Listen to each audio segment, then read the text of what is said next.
Good morning, this is the Eager Beaver Show. You are listening to a True North Eager Beaver Media Incorporated podcast.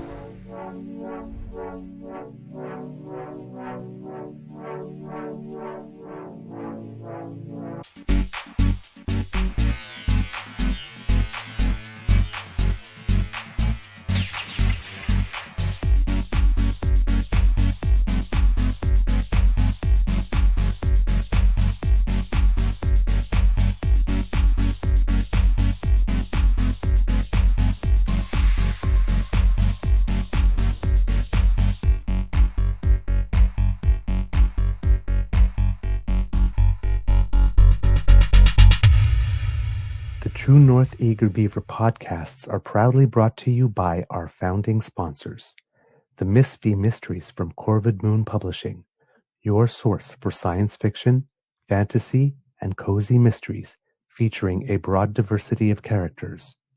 PsychicTarot.ca, book your tarot reading and unlock your spiritual journey. And the Pepper Master, hot pepper sauces made from farm-fresh ingredients to thrill your taste buds and expand your mind.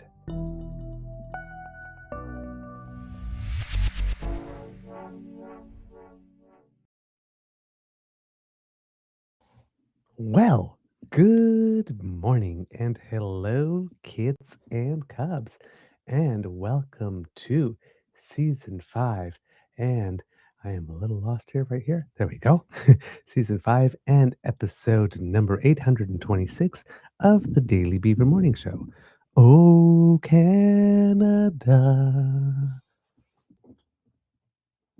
Little plug. Always 100% Canadian. For those who happen to be listening at home, I am wearing a Team Canada t-shirt, or well, more mock shirt from the Olympics, and because of course we have the Winter Olympics coming up, and I'm all excited about that. So I figured I'd just show up and do a little branding, because I've always wanted to be a Price is Right beauty. Ooh, ah, oh. I had weird career dreams when I was a kid. I either wanted to be a Parker's Beauty, but there were no guys. Now there are, but there weren't back in the day. And I wanted to be a solid gold dancer. I always loved the slow motion stops. Oh, God. It was in the cards that I was destined to be fabulous. There was no doubt about that, kids and cubs. Oh my. Geez. Today, recording day is Wednesday, January 7th, 2025. And it looks like it'll be a rather nice day here at the Beaver Lodge. Still, well, I think we might have a little bit of blue skies today, but I'm not sure.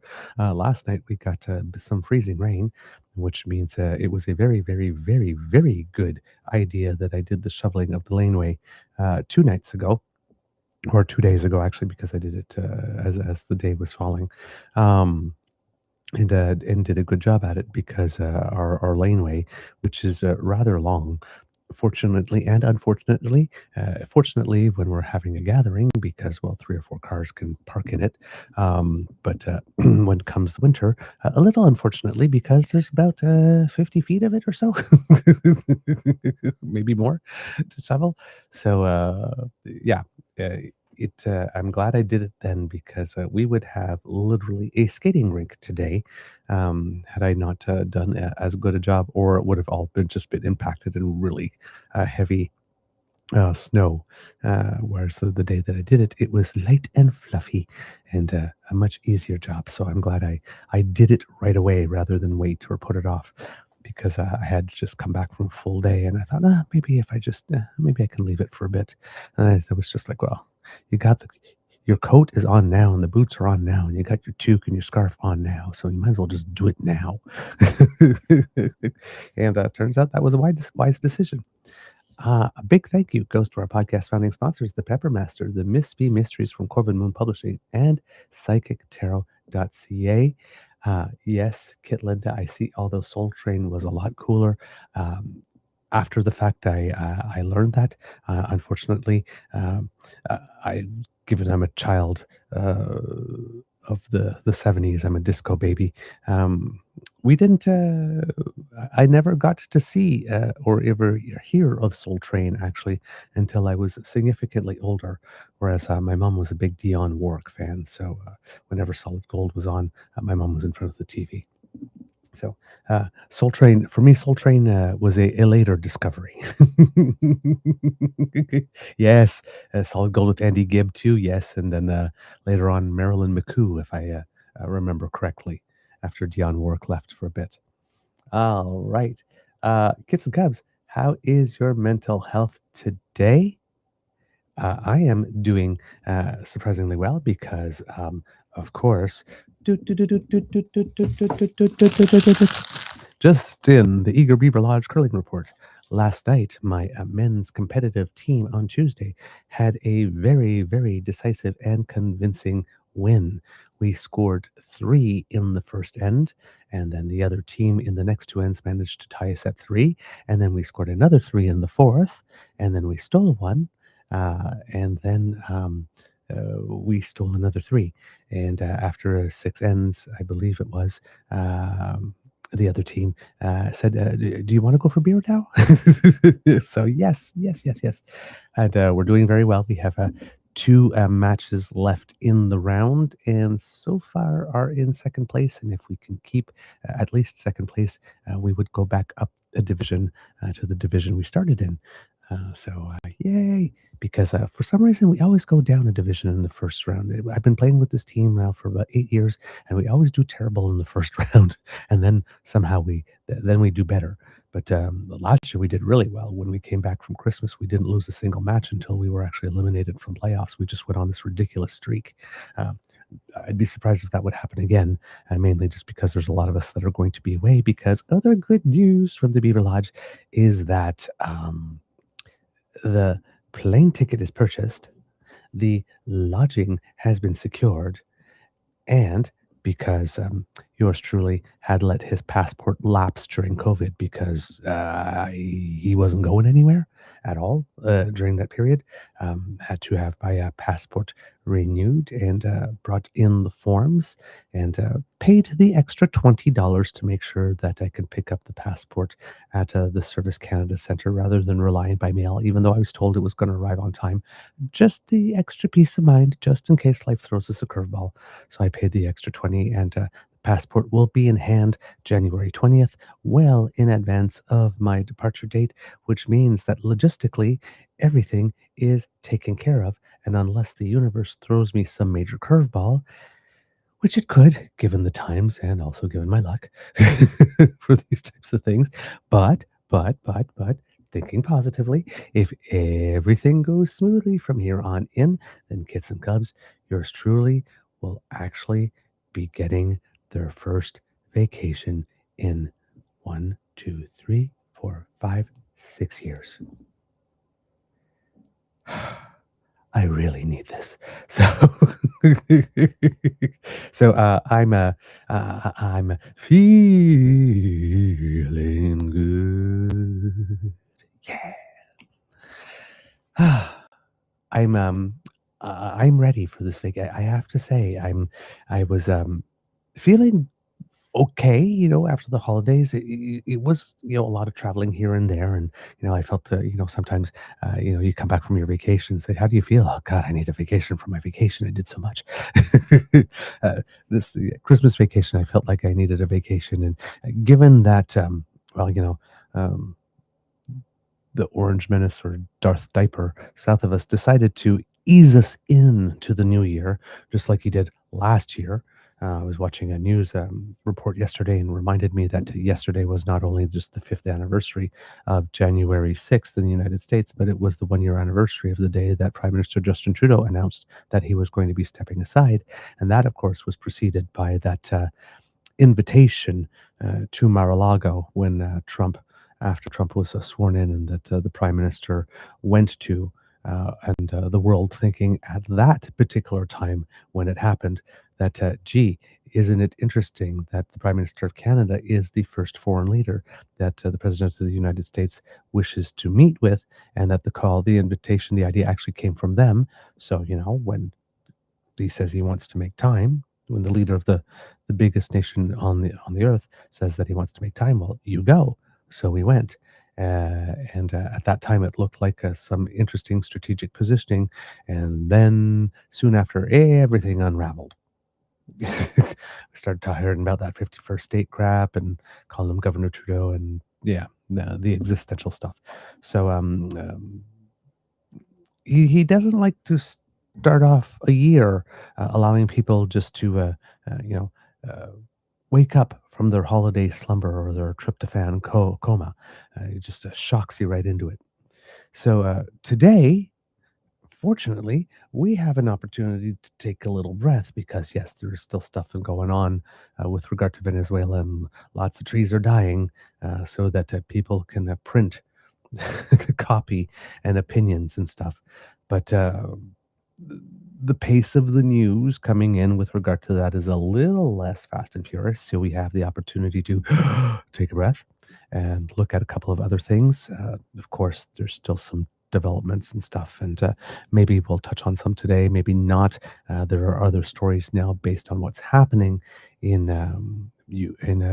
Venezuela that take on more color and texture, become a little more related. So, what's happening with regard to the coalition of the willing negotiating um, stronger security or firming up security guarantees for Ukraine, which is what was happening. I believe it was in Paris yesterday, and the prime minister was there.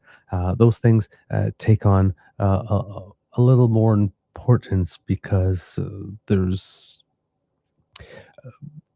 parallels, things that rhyme between situations in Venezuela and the situation in Ukraine. So some of these stories start to become, if not directly connected, tangentially or thematically so.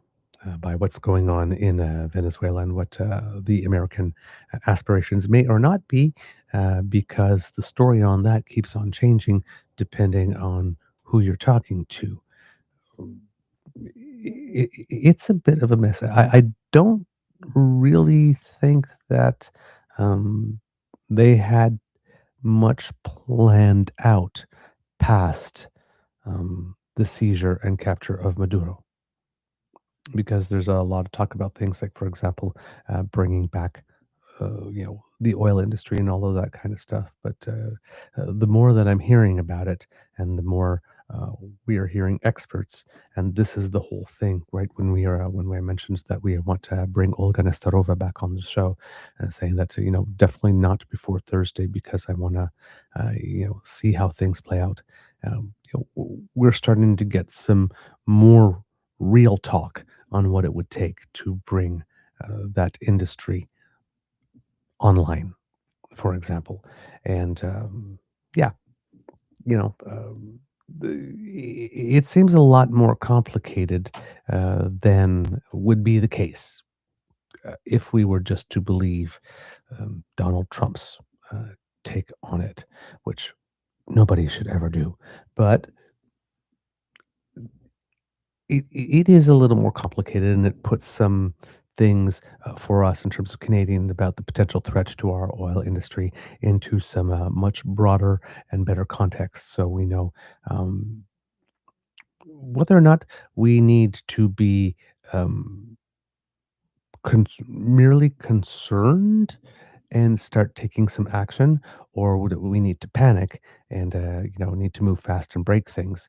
And if we are taking some action, uh, an idea of certain timelines that we might have in this case, if everything were to go perfectly at that end, and with that type of information, uh, real information, tangible information that is verified and fact based, it gives us. A better sense of things, because right after that happened, it was, there's, if anybody felt like sort of like this a little bit of tightening in their chest, or they were holding their breath, like, what can this mean? We can breathe a little, a little, but it does not mean that, we have the luxury of dragging our heels just because it's not something that would be instantaneous. So hopefully over the next few days, again, more and more of that type of information will be coming our way, that lets us know, after I guess, the initial panic, if you would say, because I think that for a lot of people, maybe not panic in terms of running around on the street with your hair on fire, but there is a lot of people that have been holding their breath and going like, okay, what does this mean? And the unknown is very scary. So, and it creates where your mind can race and you can start ruminating about things.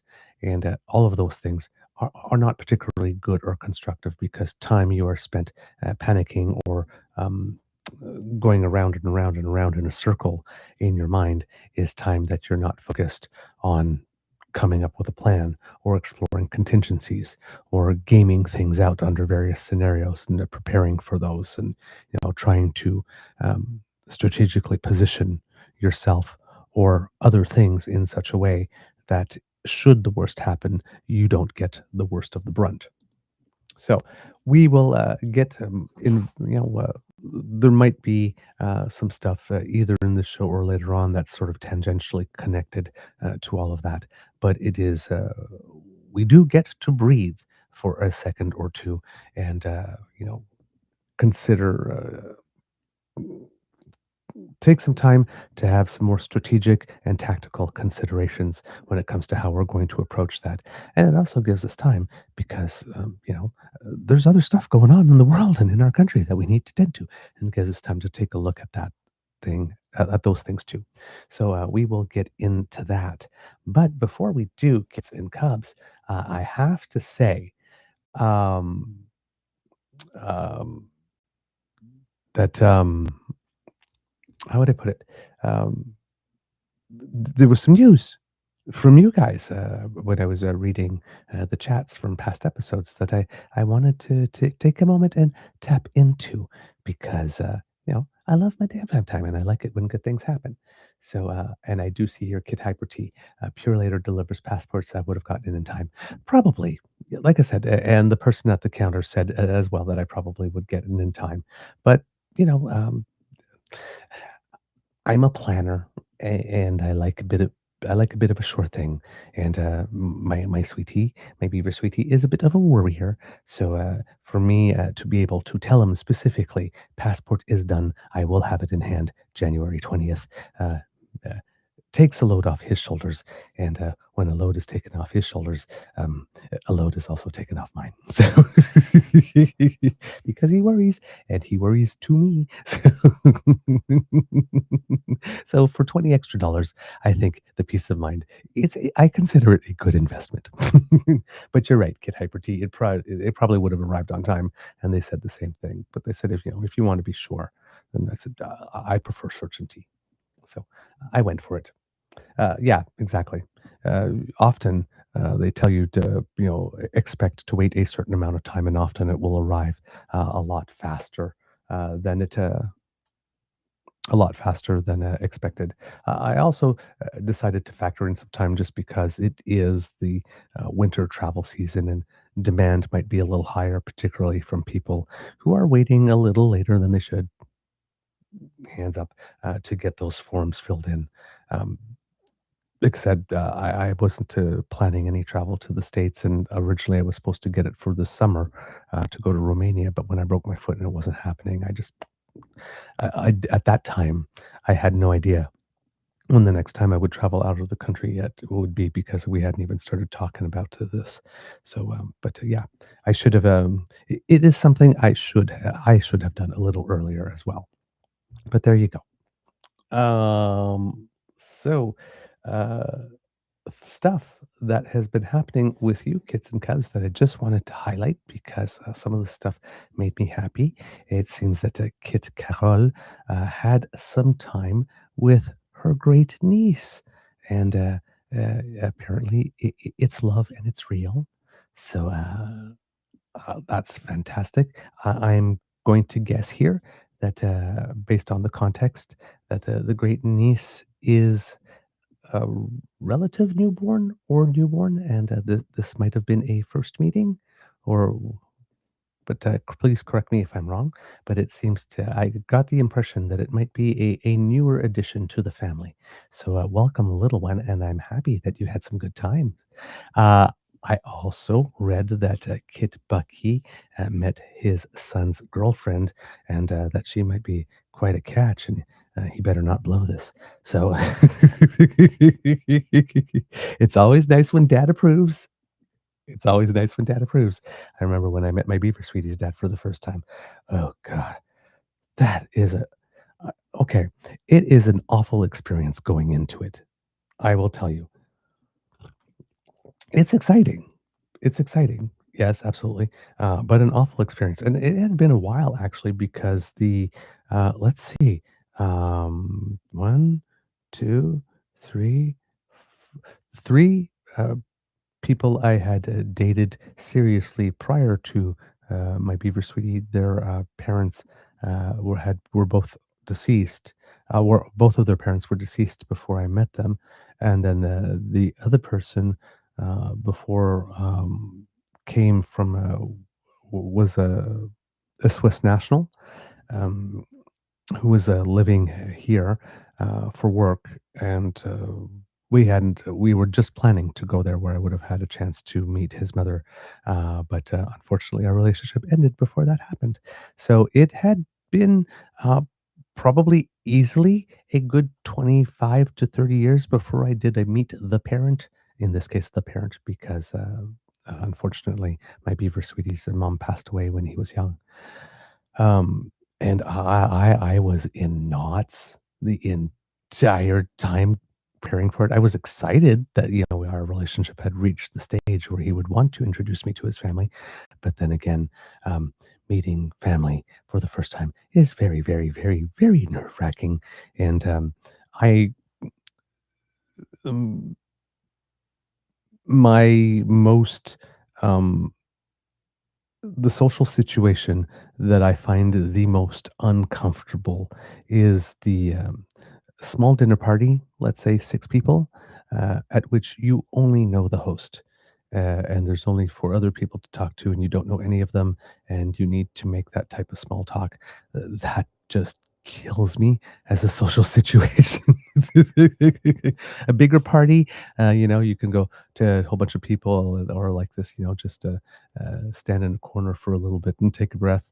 That's one thing, but that small little dinner party where you're just, very, very, very exposed and you don't know anybody yet. Small dinner party, 4 or 5 or 6, where I know more than half the people and whatnot. I'm fine. I just dive into that. I'm good. I'm always happy to meet a new person. Like this. But when it's, the host and it's 4 other new people, I want to die. I just what color are the walls? Can I paint myself that color and just stand against them? And maybe if I keep my eyes closed and my mouth closed so they don't see the white and nobody will notice. So yeah, it's that dad approves. I'm sure left a big sigh of relief. And then we have Kit Mr. Jim, who has applied for 3 jobs, and we're going to send all our energy out there. I have a good feeling. I don't know why, but I have a good feeling this time for you, my friend. And today, Kit Linda M announced that she might be enjoying some new car smell with a new car. Of course, that was made in Canada because if we're doing the Buy Canadian thing these days, Kits and Cubs, more and more Canadians are thinking about where their cars are manufactured. And a lot of Canadians are preferring, if we're going to buy certain models, we want to know that they were assembled here in Canada, or if not in Canada, at least not in the United States. So imports or things assembled in Canada becoming more and more popular. And it seems that uh, if you were listening to the news, uh, I think this was from a little while ago, um, but that Canadians would be ready uh, for a Canadian for for Canadian cars, even if that were the case.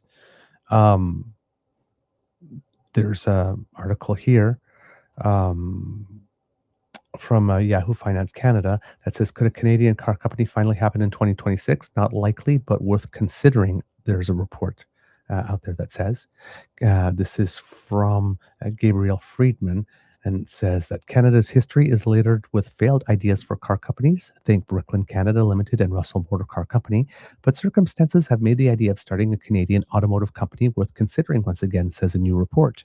Intense competition, the need for billions of dollars in capital, and the inherent complexity of designing a road safe vehicle all create stumbling blocks for any new company looking to produce automobiles.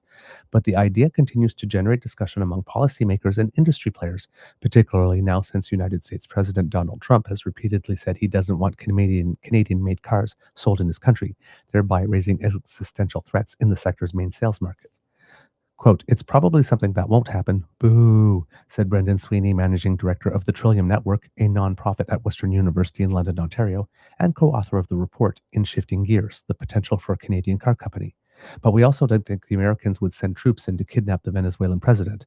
These are unprecedented times, and we should at least be armed with different ideas and plans for our economy. The report said the Canadian auto sector is facing a turning point in part because U.S. automakers' domination of the sector has been slowly eroding for 2 decades, long before Trump enacted his tariffs. In 2005, the U.S. headquartered automakers owned assembly plants that accounted for 74% of all vehicles built in Canada. Today, they account for less than half, while Japanese-based automakers Toyota Motor Corp and Honda Motor Corp Limited own plants that account for the majority of vehicles produced. On the sales side, Canada imports roughly 90% of the vehicles its residents purchase in any given year. US built vehicles no longer dominate there either.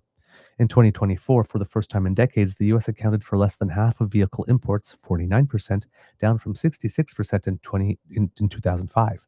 Mexican built vehicle imports have more than doubled in that time period to 12.1 billion in 2024, representing 16.7 of the market and 16.7% of the market, up from 2.1 billion and 7.3% of the market in 2005.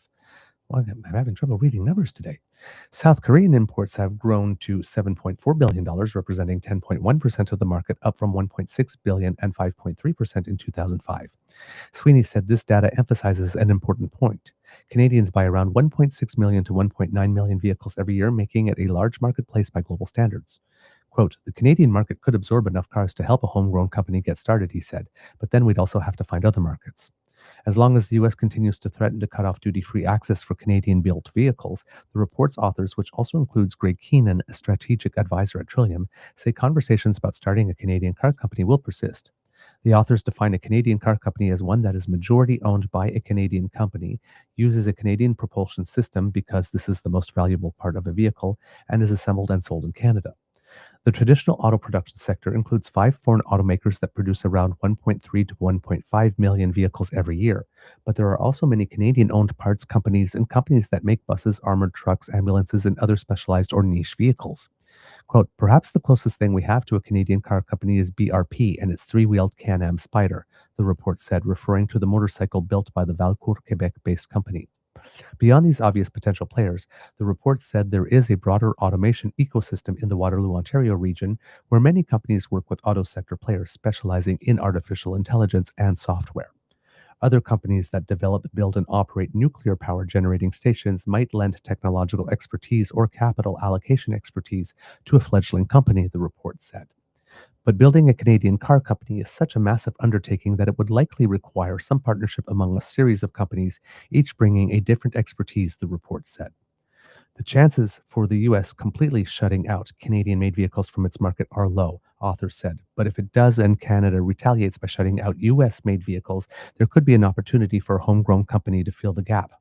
The author said such a company could even link up with a well known Canadian retailer, specifically suggesting Canadian Tire Corporation Limited. The market opportunity in Canada alone would be tremendous, the report said. And with this in mind, there is little harm in anticipating and preparing for such an opportunity. And it seems that if such an opportunity were to arrive, that Canadians could be in on the idea. According to driving.ca, it says here that Canadians want new cars, but they do fear rising prices due to tariffs. This is Jill McIntosh. And it says here that many Canadians are for the next 5 years, but they are also worried that prices will rise sharply due to uncertainty in the industry. And a majority of them want their vehicle built or assembled in Canada. That's according to a new survey from advisory firm KPMG, which found that 61% of Canadians plan to buy a new vehicle in that time period, but that 72% said that it's very or somewhat important that it be Canadian. Mm, mm, mm, mm. With US tariffs disrupting the industry, Canadians are in the market for a new vehicle and are looking to the brands they trust at prices they can afford in models they want and increasingly on where those vehicles are built, said Dave Power, National Automotive Sector Leader at KPMG in Canada. Quote, it's not surprising that Toyota and Honda, with which each have a large manufacturing presence in Ontario, resonate most with Canadian consumers. He added that trust in the Detroit Three, General Motors, Ford, and Stellantis, is starting to erode as Canadians see a lack of commitment to keep jobs in Canada, driven by U.S. trade policies and pressure on company leadership to move operations to the U.S. Of those planning to buy a new vehicle, 62% won't spend more than $50,000, while 39% expect to spend between $30,000 to $50,000, and 23% will stay under $30,000. In a story the driving publics.ca published almost a year ago on the least expensive vehicles in Canada in 2025, we voted no new vehicle starts below $20,000 anymore. The most important factors for buyers are price and the brand's trust and reputation. Regarding the tariff wars, 76% of Canadians surveyed said they are worried ongoing trade tensions and tariffs will make new vehicles, quote, unaffordable. 72% are concerned prices will rise if Canada's auto industry loses protection under CUSMA, and 23% say tariffs have, quote, priced them out of the new vehicle market. For 38% of respondents, a price increase of 10 to 15% would remove them from that market. Among respondents, 23% said it is very important the vehicle they buy is assembled or built in Canada, and 49% said it's somewhat important.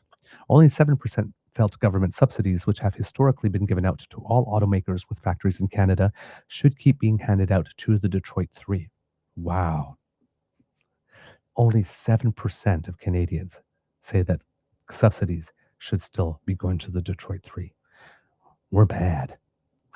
While 37% want funding for Canada's auto parts supply industry to protect Canada's supply chain and auto manufacturing. Those surveyed also supported transitioning away from relying on the US and instead prioritizing domestic defense manufacturing, parts and battery manufacturing, and production of critical minerals. Half of those surveyed also said they don't think Canada's auto industry can survive without trade protections or a US trade agreement, and 59% support hitting domestic automakers with Canadian tariffs if they relocate assembly lines to the US. The survey also found that 60% of Canadians say governments should, quote, provide financial support and incentives to keep automakers operating in Canada, and 58% think the auto industry can save jobs by diversifying into defense manufacturing. Regarding electric vehicles, 55% of those surveyed believe Canada could become a global leader in EVs. More than half plan to purchase an environmentally friendly vehicle, with 33% choosing hybrid, 11% for plug-in hybrid, and 11% planning for fully electric. Canada still has a 1% tariff on EVs imported from China. 47% of respondents support removing those tariffs, while 23% said no and 30% were unsure. And for Canadians, listeners that may be looking for some cars that you can get in Canada that are made in Canada.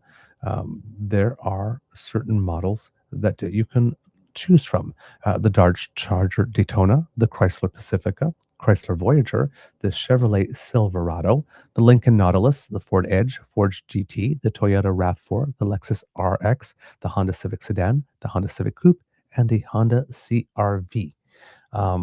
There might be more, but those are some. Those are probably among the more popular. And if you're looking for more information on that, I highly recommend the Twitter, not the Twitter feed, the YouTube feed of for Claus Kellerman POV. Claus Kellerman POV.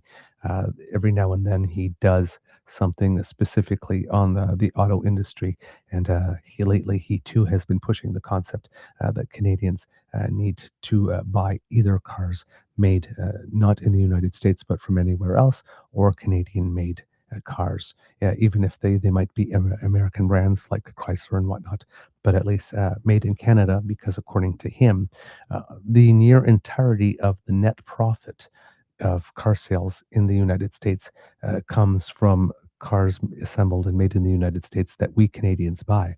And if we just stopped doing that and limiting ourselves, of course, you know, people have different tastes in cars, and maybe not everybody would want one of these types.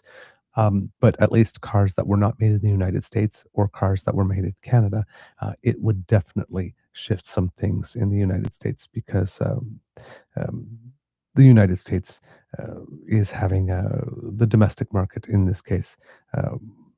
It would be enough to sustain itself, but if it's imposing higher tariffs on steel and aluminum and all that kind of stuff, it does make it a little more tricky. And that would be a way to get the auto industry to exert some pressure from the inside on the president in order to reverse himself on some of these things.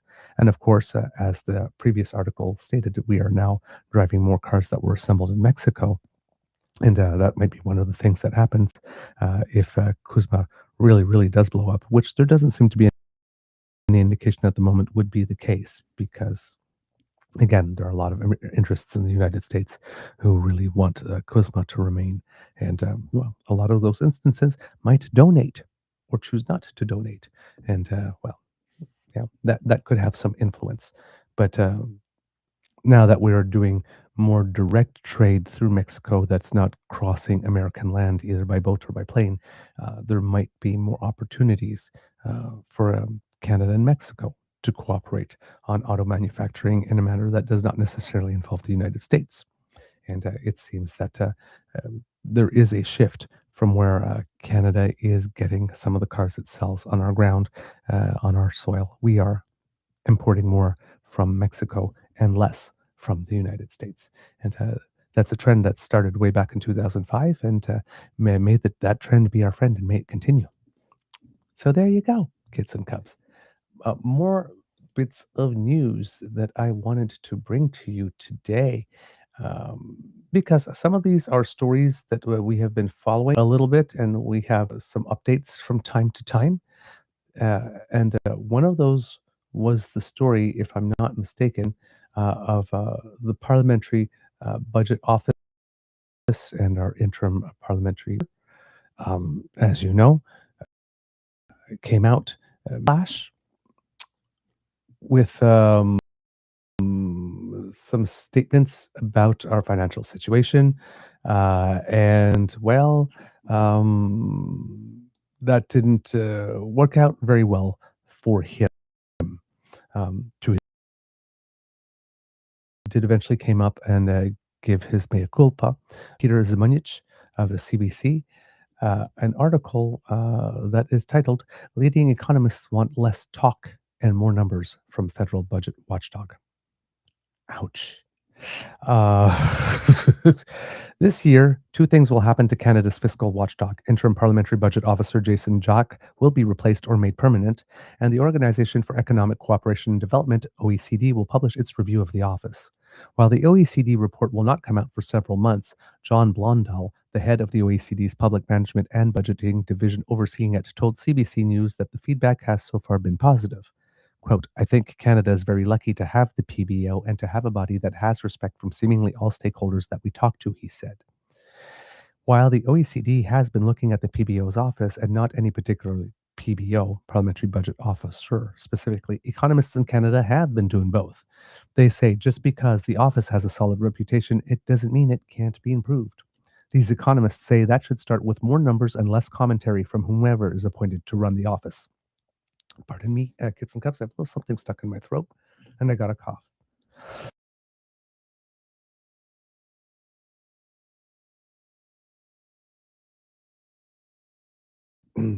Just snuck up on me. Hold on. I have a little bit of water there. Mm, there we go. Right. That's a little better. Thank you for your indulgence on that one. Mm. While the OECD has been looking at the PBO's office and not any particular PBO, economists in Canada have been doing both. They say just because the office has a solid reputation, it doesn't mean it can't be improved. These economists say that should start with more numbers and less commentary from whomever is appointed to run the office, and when possible, they'd like to see an increased use of peer review for its reports. These changes, economists say, will help the office's appearance of objectivity as well as its ability to identify potential errors or points that can be taken out of context in a politically charged environment. Quote, anytime you have analysis on complicated policies, especially forward looking implications of those policies, there's going to be reasonable scope for disagreement, said Trevor Toome, Director of Fiscal and Economic Policy at the University of Calgary's School of Public Policy. Former chief economist for TD Bank, Don Drummond, who also held a number of senior roles in the Department of Finance, told CBC News that analyzing big numbers and complicated economic models is hard and can often lead to mistakes. And that's okay. Quote, the initial error is rarely a big deal. Everything hinges on what comes after, he said, quoting economist Edmund Clark, his former boss at TD. The call for less commentary comes after Jake's controversial appearance before Parliamentary Committee in September, where he described the health of Canada's federal finances as, quote, stupefying, shocking, and unsustainable. Kevin Page, Canada's first parliamentary budget officer and the president of the Institute for Fiscal Studies and Democracy at the University of Ottawa, reacted passionately to Jake's language, telling CBC's Power and Politics a few days later that the current PBO was, quote, just wrong, and his musings were, quote, not consistent with the numbers. There should be no commentary, no policy commentary, no analytical commentary that goes outside the report, Page said more recently. I think the parliamentary budget officer should be neutral with respect to policy implications. While Drummond, Page's former boss at the Department of Finance, agrees with Jake's take on the state of Canada's finances, he wasn't crazy about the PBO's language at committee either. Quote, all the adjectives he used, maybe that's not his place to do that, Drummond said. He did torque it up a bit. He did torque it up, but I gotta admit, I think the numbers are concerning. Christopher Ragan, the founding director of McGill's Max Bell School of Public Policy and the former chair of Canada's Eco-Fiscal Commission, says the country's finances look sustainable for now, but he says a major shock like the COVID pandemic, or two smaller shocks in close succession, would push Canada dangerously close to its debt wall. Hitting that limit would affect Canada's credit rating and its ability to borrow cash. Potential consequences, Ragan said, should be drawn from the numbers, but not commentary. Quote, I think we want them to be just the facts, ma'am, he said. Jakes told CBC News that in advance of his September committee appearance, there was agreement in his office about the federal government's level of fiscal sustainability, but says he went too far, using words like stupefying and shocking. He softened his language in his analysis following the release of November's federal budget.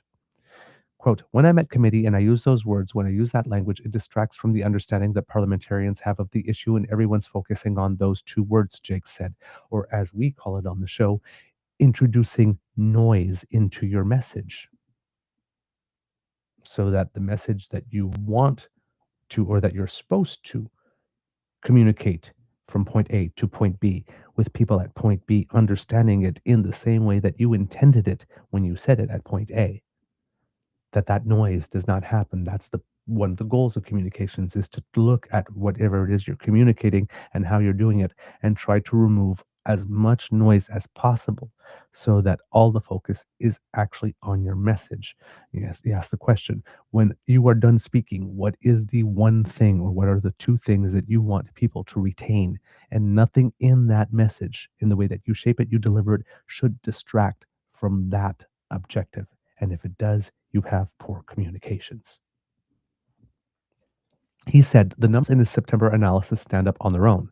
Jakes said if he is made permanent PBO when his 6-month interim position ends, he wants the office to emulate U.S. Congressional Budget Office, where the person leading it is virtually unknown, but its work still contributes to public debate. Yes, the PBO should never, as the person, should never be the story. Quote, I would bet good money you don't know who the head of the CBO is, nor what he looks like, Jake said. In the case of the U.S., they're focused on the institution, the numbers. Blondell said the OECD's review will look at how the PBO measures up against 9 key principles. One of those benchmarks is external evaluation, the degree to which the PBO uses peer review for its research, if the institution itself is reviewed annually, and whether it seeks outside advice to focus its perspective. The PBO does have some of its work peer-reviewed, Jake says, but issues around how the last PBO evaluated the carbon tax have prompted economists to suggest it could be used more widely. A political whirlwind erupted following a March 2022 report and an updated report the following year, where the PBO studied whether households got more or less from the Canada carbon rebate than what they were paying in carbon pricing. On that measure, most Canadians got back more than they paid, but the report also analyzed how much of the carbon tax cost the economy and found when that was measured, most households were worse off.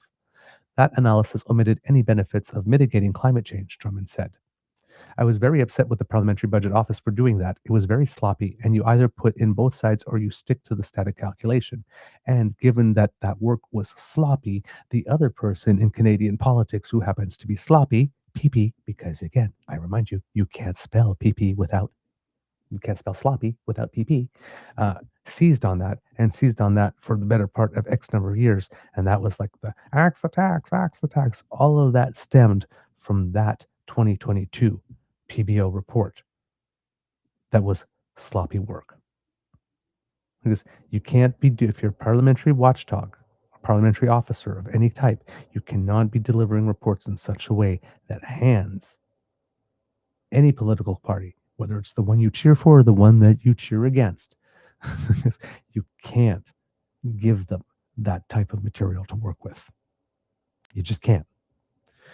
Page and Reagan also took issue with the PBO carbon pricing analysis, noting it didn't compare the carbon pricing system to having no climate policy or an alternative policy. Quote, it seems to me in that case, they probably didn't have outside reviewers, Reagan said. Exactly. Yeah. If you're factoring the costs of one side, but not the other side, for example, not the benefits of mitigation, you have an incomplete report. And also, if you are just evaluating the what you're doing, but you don't have, you're not comparing it to the cost of doing nothing, the cost of inaction, right? You can't just give a number and say, well, it's costing us more. Yes, okay, it's costing us more if you factor in all those additional elements. But if people reading that report think that it costs more, so maybe we should do less or maybe we shouldn't do it at all, you should maybe give them those numbers as well. What would be the cost of doing less or doing nothing at all, so that that decision is informed, and so that the public also knows if somebody's running with that.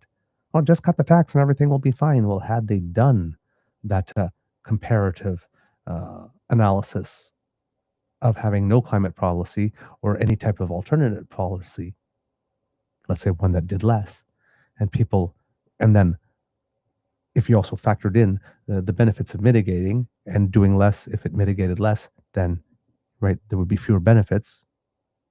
You can have a fuller picture. You could say we can keep on doing what we do now and it's going to cost us this. We could do less, it'll cost us this. We can do nothing at all, it could cost that. And you say, hey, and if for some reason we did more, nobody seems to be talking about it, but let's say we did more, this is what it would cost us. And then you have a fuller picture, at least the public, to be able to make an informed decision. But when you're not giving them the full picture, because you create openings for political opportunists to seize on a couple of words in your report or a couple of lines, and then have them represent that as being the entire report or the entire case, the entire reality. Toom said the PBO was focused on the fiscal implications of a carbon tax, and it shouldn't be expected to include every possible angle on a specific policy when embarking on a study. Quote, I think the problem with how that carbon tax paper landed was in how many individuals let's try that again. I think the problem with how that carbon tax paper landed was in how many individuals in this debate don't engage in good faith, he said. That's a critique. That's not a critique of the PBO. It's not a critique of the PBO. However, as a communications person, if the PBO had a policy where you include the communications people at the time that you are formulating the questions that you are going to analyze, when you're deciding on which metrics you want to seek, you want to collect data for and calculate, rather than when the report is all done and then dropping it on their desk and saying, go out and communicate this. They could have told you that, because when they would have done an analysis of the political environment, they would have factored in the reality that political sentiment and public sentiment on this issue is very mixed and very volatile. And they would have been able to give you that analysis. And perhaps then when the people at the Parliamentary Budget Office were writing this report, the language that they would have used would have been tempered in consequence. Although, to be totally honest, I do not understand how anybody could be doing an analysis of carbon tax in Canada and not be aware that this was an issue that was very politically febrile. I, that it's a topic that has certain people on edge, and that has people just rubbing their hands, waiting to take information and torque it and twist it to make other people look bad. That was kind of obvious. Anyhow, Jake said that the methodology for those reports was not peer-reviewed until they were updated in 2024 when the analysis was corrected for an unrelated reason, the erroneous inclusion of the industrial carbon price in calculations on the consumer price. He did say that even if there is not a formal peer review process for a report, the PBO is always talking to people as they work. His office told CBC News that for the 2022 report, experts from Environment and Climate Change Canada and Finance Canada were, quote, consulted. When it came to the 2024 update that filtered out the industrial carbon price, Jake's office said the PBO got, quote, feedback from the Congressional Budget Office and the Netherlands Bureau for Economic Policy Analysis, its equivalent of Canada's PBO, on methodology and assumptions. He said he's open to expanding the use of peer review, especially on reports that step into politically fraught territory, but noted that won't eliminate all potential controversy. Of course, nobody's expecting that you can eliminate any and all potential controversy. But when you know that you're developing a report that steps into politically fraught territory, then from the onset, we should be taking it upon ourselves to ensure that we are using the most neutral language and less editorializing language as possible. And that our numbers are double and triple checked, and that our methodology is double and triple checked. Because you can create a story that people can run with for years. Years. Had Trudeau decided to stay on and fight against Polyev and had lost, you could trace back the loss, a good chunk of it, significant portion of it, to that 2022 report that was sloppily done. That's what gave Pierre that platform to run. The carbon pricing, and then he lied about how it affected it, and then he joined it to everything inflation that happened with, wars and supply chain issues, especially coming out of COVID, and it created this perfect storm, and it gave him this perfectly little packaged box of grievance with a nice little bow on it, and allowed him to run on it. He certainly would not have gotten as far if he didn't have that carbon tax, axe the tax thing drum to beat over and over and over again. But the PBO did hand him that issue. Quote, the mandate of the office is to produce numbers for the things that parliamentarians are debating and voting on. And if it's being debated and voted on in Parliament, it's going to be controversial, he said. When the OECD report is published, it's not likely to specifically target the carbon pricing analysis, but it will deliver its take on the PBO's use of peer review. Jakes, who requested that the OECD come in to review the PBO, making it the first external look at the office in its history, says, quote, he is proud to have initiated the work. And yes, I will agree, that was a very, very good decision on the part of Mr. Jakes. A very, very good decision. It's work that needed to be done, and hopefully what we get from that will inform what it is that the office does in the future. Regardless of whether he's still in office after March 3rd, Jakes said he looks forward to implementing the OECD's recommendations, quote, in whatever capacity he can. And listen, if he is indeed running for the job, the fact that he did call in the OECD for this part is a checkmark that goes into the column to actually allow him to retain the job. It objectively does. But that performance at committee, when he said stupefying and whatever those other words were that he used in there, shocking, that's not on. You can't have that. The mea culpa, that he's able to realize it and admit it, another point in his column. So, right, you got to give credit where it's due, the things that he did right, and you got to call out the things that he should have known better than to do. But there you go. We have some additional analysis on this, and this is again some with again some input from some other sources as well. But yes, less talk, more numbers. more solid analysis on the actual numbers and less political commentary and editorializing is what appears to be desired by the federal budget from the federal budget watchdog, and it seems that there's a consensus emerging on that, and therefore uh, that job description where discretion was requested, as well as other things of the sort in the job description in terms of the qualifications and the abilities that a successful candidate for the position would have. That is, these are some of the reasons why that was written in such a way. And you'll remember that even that when the thing came out, the Conservatives grabbed on that and says, "Oh, now they want to silence the Parliamentary Budget Officer."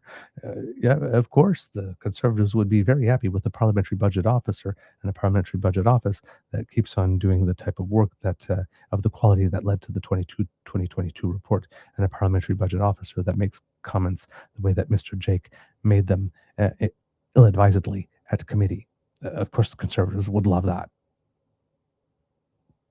But that doesn't help anybody else in the whole damn nation except for the Conservatives. So maybe we don't do that. Maybe. All right, kids and cubs. We have more subjects for you today. A little bit of an update.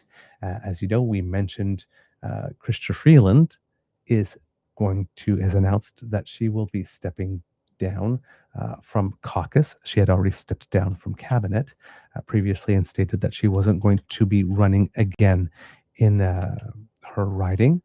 Um, the Prime Minister had some comments yesterday, um, and they were very Mark Carney type comments. Let's put it that way.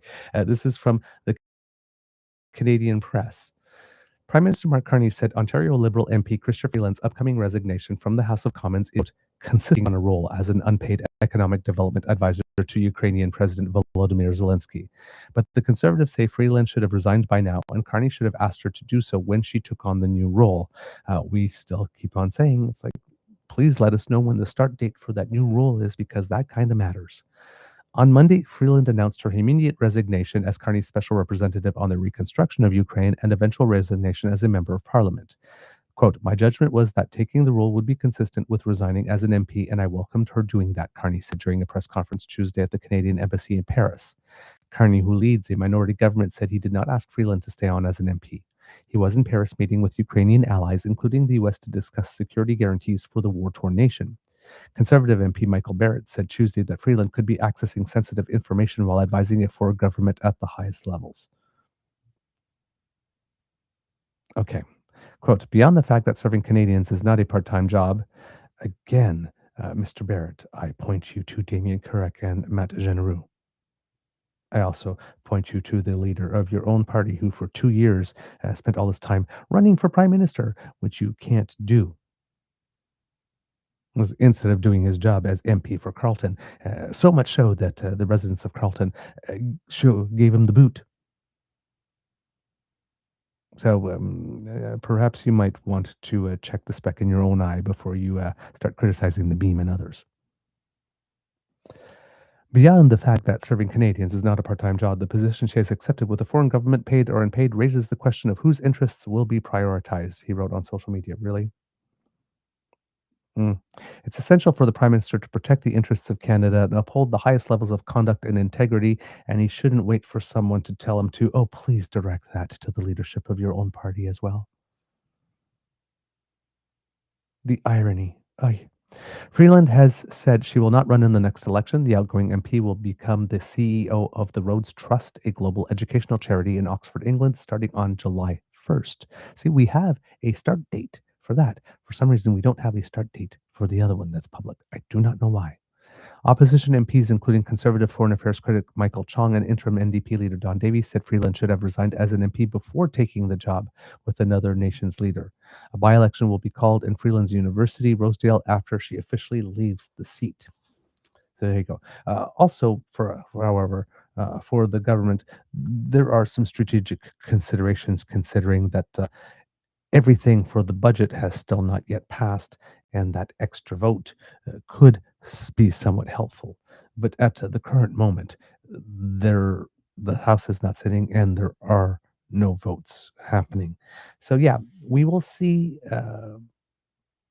when exactly it is that she steps aside. Will it be after the House reconvenes, and how long she will be sitting, and whether she votes, and on what issues she does vote? But yes, absolutely. Um, right. I'm not, and I'm not trying to say that there's not an issue here. There definitely is an issue. You can't be serving two masters at once.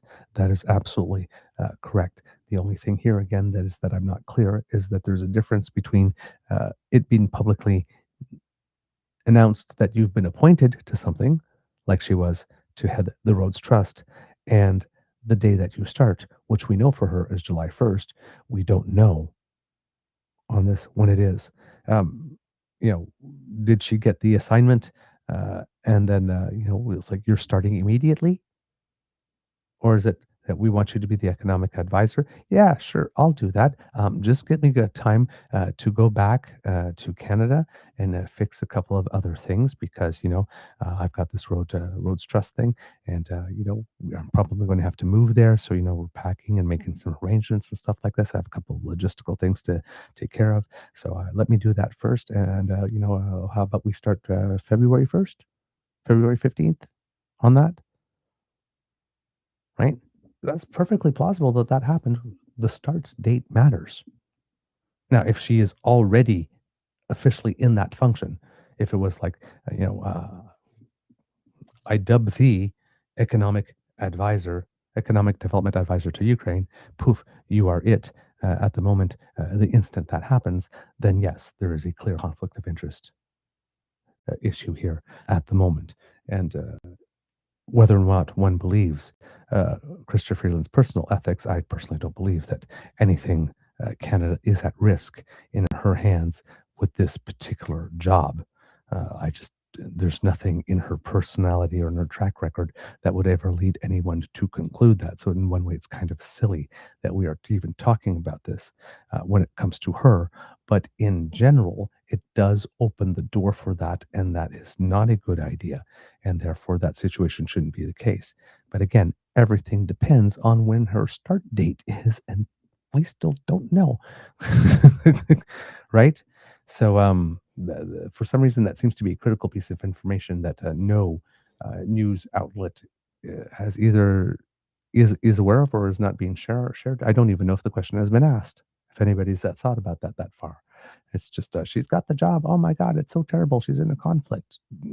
Is, is she? Have we established that yet? That she actually is in? There's a potential conflict, but have we actually established that there is a conflict at the moment? And that's the part that I'm not clear on, and that I'm not able to find any details on in the press at the moment.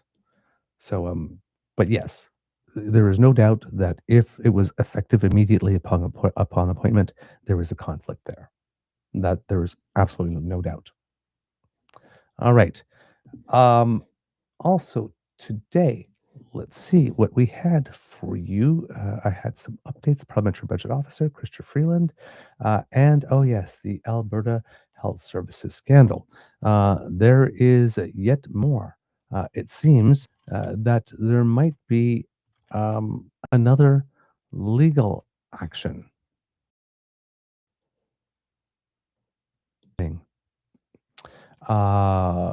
This is from the Globe and Mail, and it's from Tu Tnan Ha. I hope I'm pronouncing that right, and I should find somebody who maybe I'm going to guess that that is Vietnamese, from what I can check, or Filipino, uh, maybe. But yeah, I'd have to ask some friends how we actually pronounce that, because I have a feeling this is the second or third time that I've come across this name on this file in terms of reporting, and it might be a good idea to learn how to pronounce it correctly. But this here, uh, um, there's another AHS board member. We have Athana Metsalopoulos, who was the CEO, who has a certain legal action going on against the government. I believe it is for wrongful dismissal, wrongful termination.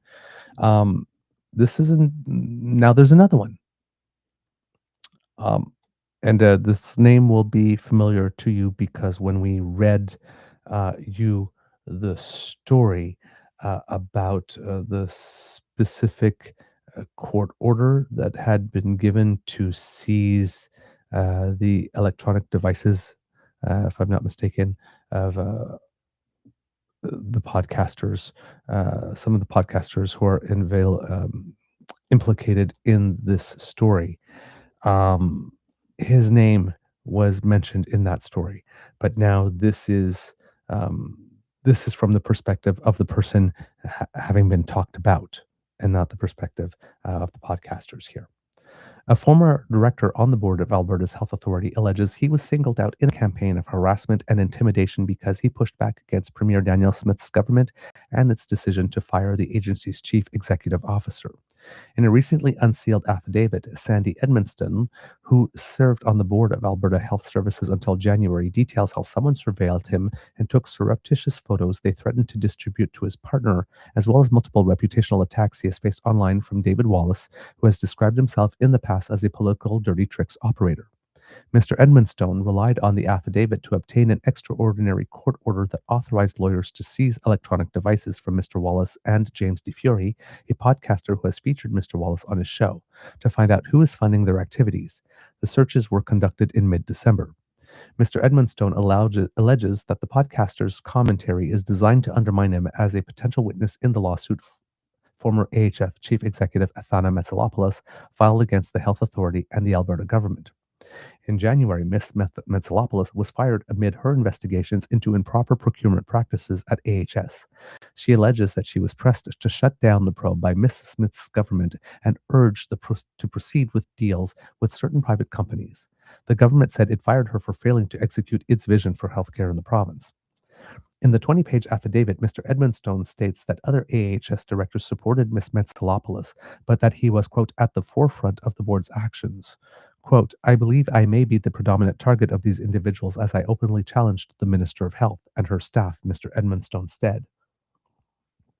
Quote, my outspoken and direct manner of conducting myself while taking steps to protect and uphold good and proper governance on behalf of Albertans and their tax dollars has made me a target, he also said in the affidavit. The allegations have not been tested in court. A spokeswoman for Adriana Lagrange said the then health minister wouldn't comment on the affidavit because the matter is before the courts. Craig Alcock, a lawyer for Mr. Wallace and Mr. DeFury, did not respond to questions about the affidavit, but he previously told the Globe and Mail his clients look forward to responding in court. The matter is scheduled to be heard at the Edmonton Courthouse on Tuesday. So I'm not sure if this article is mentioning Tuesday of next week because it says published 2 hours ago and we are already Wednesday. So I'm going to guess that this is Tuesday of next week and that this wasn't written yesterday. I know it was done and that Tuesday in the question was yesterday here. When asked last week about Mr. Edmondstone's allegations, Ms. Smith said, I know nothing about it, so that'll be a question for the courts. And if you watched Nate Pike's latest episode of The Breakdown Alberta, the big one that everybody recommended, he pointed out that that might not actually be a true statement on the part of Premier Smith because one of, when we have a podcast, there's usually some type of a thumbnail or an image that goes with it to help promote it. And the image that was used was one that included Mr. David Wallace walking into a building for some type of event. And when you look at the source material for that photo, it seems that where he was going into was a big meeting of the UCP,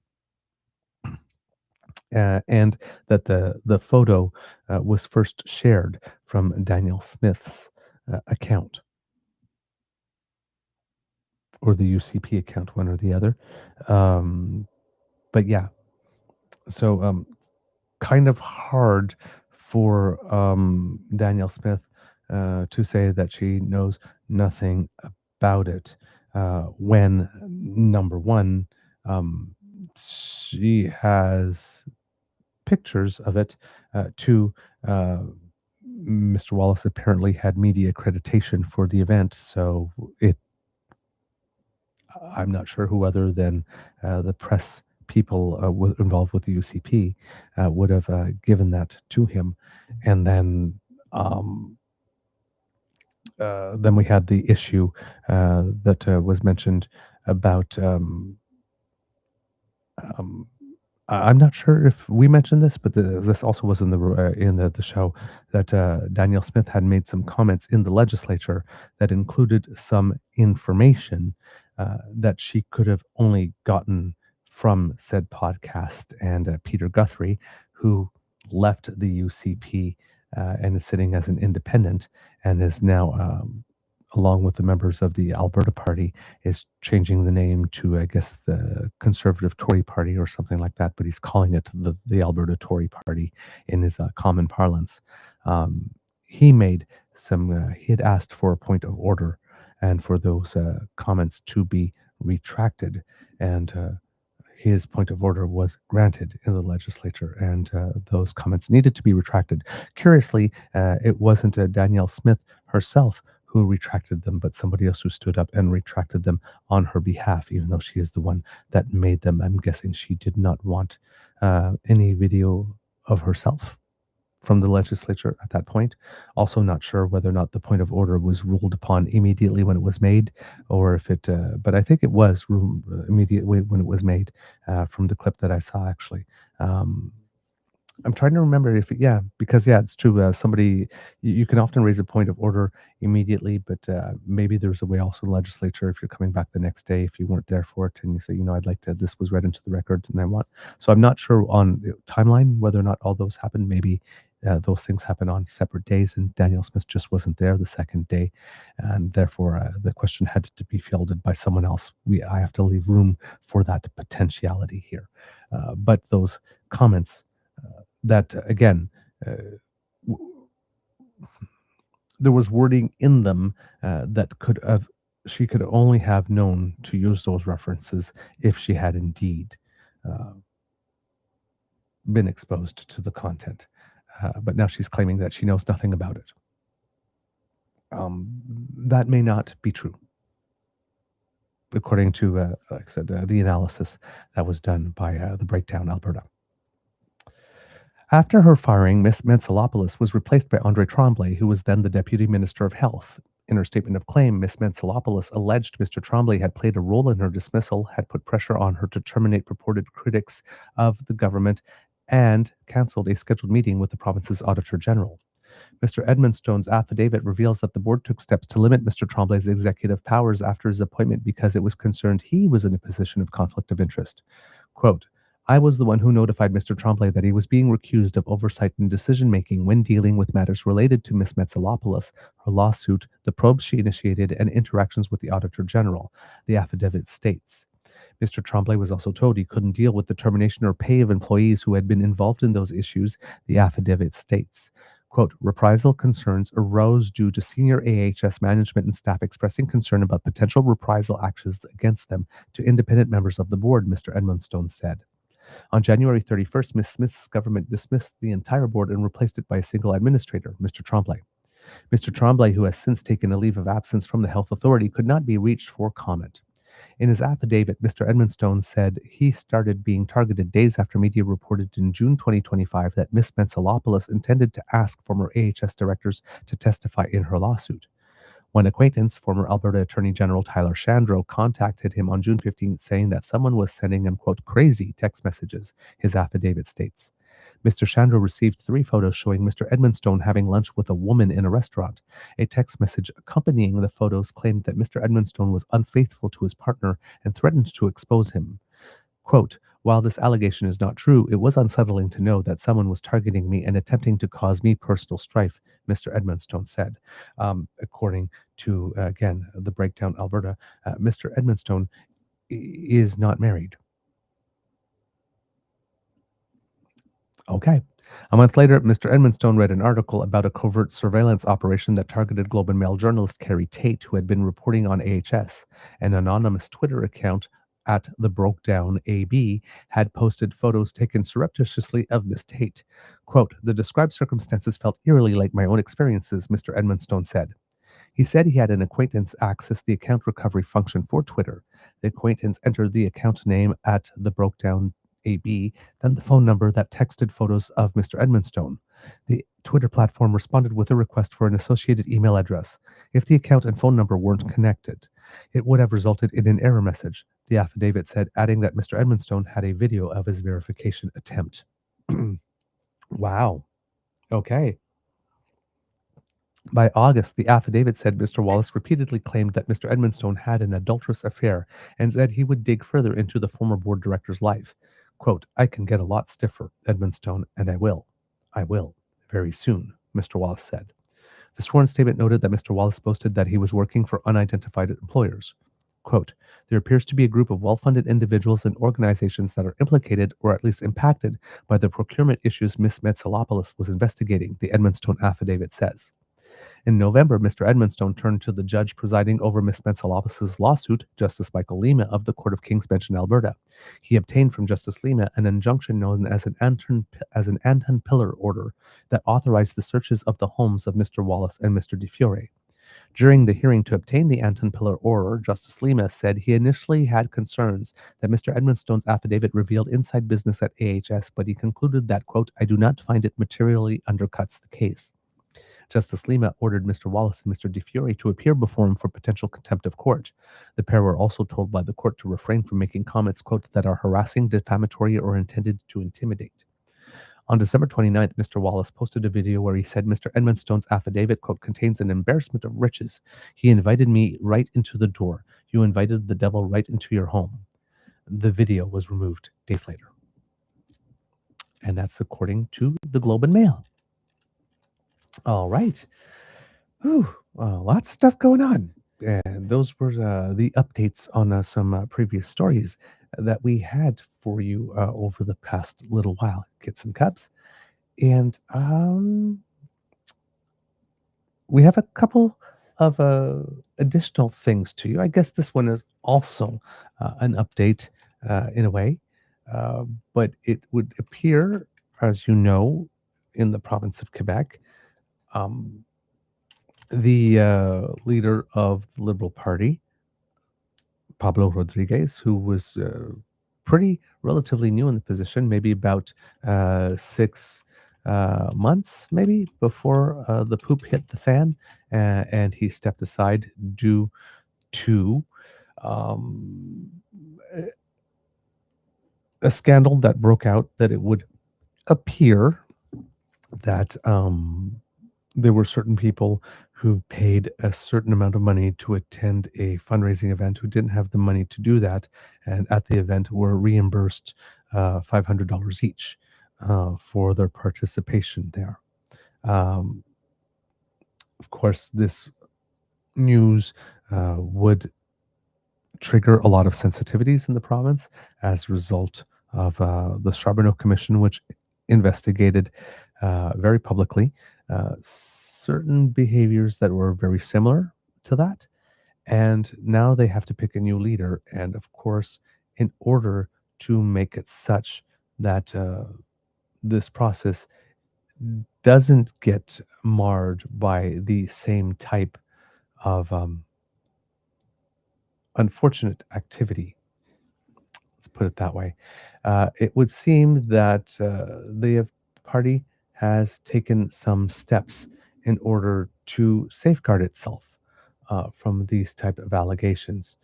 And for some reason, I do not know why, but I cannot get the article to open, which is really weird. Even though I am clicking on it, nothing is happening at all.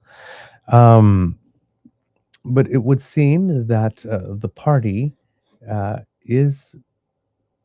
Okay, that took way too long for that to happen. That the party has named an ethic for the leadership race that the party is applying is going to be hiring a compliance ethics and compliance officer. This is from the Canadian Press. It says the Quebec Liberal Party has named an ethics officer to supervise the upcoming leadership race after allegations. Among other responsibilities, the ethics officer will be required to ensure candidates respect financial rules under Quebec electoral law. The party says the role will be filled by Julien Morissette, a lawyer who has experience with the province's election legislation. Pablo Rodriguez spent just over 6 months as Liberal leader before he resigned in December amid allegations of vote buying and reimbursed donations during his leadership campaign. He has maintained he did nothing wrong. The 9-week race to replace him will officially begin on January 12th, and candidates will be required to collect 750 signatures from party members in good standing and pay a deposit of $30,000. The election spending limit has been set at $120,000, excluding the deposit, with a new leader expected to be chosen at a party convention on March 14th. Quebec's next general election is scheduled for October 5th. And I'm going to take a look here at a different article that comes to us via the Toronto Star to see if there is any additional information. What we were looking at the first source was just absolutely just the facts information that comes to us from Canadian Press, which is a wire service, of course, and they don't do much editorializing. But with regard to the Toronto Star, access that article, unfortunately, due to paywall. So, yes, it seems that the party has decided to find itself an ethics and compliance officer. This is probably something that should become standard operating procedure for every leadership race if we are not going to be inviting uh, Elections Canada to run party leadership races so that we know for sure that they would be ethically sound, then maybe having an ethical operating procedure. Political parties in Canada, namely the federal Conservatives, that can't seem to ever run a clean leadership race. And it would be nice maybe to have a little bit of adult supervision. Say it. So yeah, at least the Quebec Liberal Party, let's be honest, they didn't really have much choice. They had to do something that was that visible, because, I mean, this was so devastating to the party that even though Mr. Rodriguez claims he did nothing wrong, and it's quite possible that people were just freelancing, there is no record of unethical behavior from him during the entire time he was in federal politics. So, but when you're the leader, the buck stops with you, right? So it could be that for him, he was just the poor sucker who was in the wrong place while other people did some unscrupulous things. But if the party wants to have any chance of being able to revive itself in time for the next provincial election, then they need to be able, they have to show and they have to be seen as having done everything that they can to ensure that there is no doubt about such matters with regard to the next leader. And hopefully, this will be a trend that catches on. There's a little bit of breaking news, not much to it, but it says here, according to CTV News, that Prime Minister Mark Carney will visit China next week, the Prime Minister's office confirmed. The planned visit will take place from January 13th to 17th and aims to elevate engagement between Ottawa and Beijing on trade, energy, agriculture, and international security, the Prime Minister's office said. It will mark the first visit to China by a Canadian Prime Minister since 2017. Wow. Okay. Good stuff. All right, kids and cubs, let's get into some of the stuff that's not necessarily an update on some of the things that we have been looking at. And one of the things that caught my eye yesterday is some news coming from Canada's banking sector specifically. It seems that there recently was a conference where a lot of our bankers got together to discuss certain things. And the state of the economy, Canadian economy, and how things are going. And there are a couple of articles here that have come out that give us an impression that perhaps there is some a little bit more of an upbeat take on what the future of the Canadian economy could be. And we we haven't had some upbeat news in a while, even though we are, having news that um, the Canadian economy has been showing some uh, surprising resilience, for one, the and that the worst that was expected of the trade war didn't happen. Uh, and a lot of that is because, um, well, Trump didn't necessarily fully implement every tariff that he said. And for us, the worst case scenario did not happen because we had the CUSMA protections there, which is which has been a key factor for us in what has been going on. But with regard to the future, this is from Naimul Karim of the Financial Post, and an important player in the banking sector has a more positive take. It says here that the head of the country's largest bank says Canada's growth outlook is looking strong as Ottawa looks to speed up the building of energy-related projects aimed at reducing reliance on the United States. Quote, Canada has some unprecedented growth opportunities that we haven't seen in the last decade or 15 years, Royal Bank of Canada Chief Executive Dave McKay said at an event on Tuesday.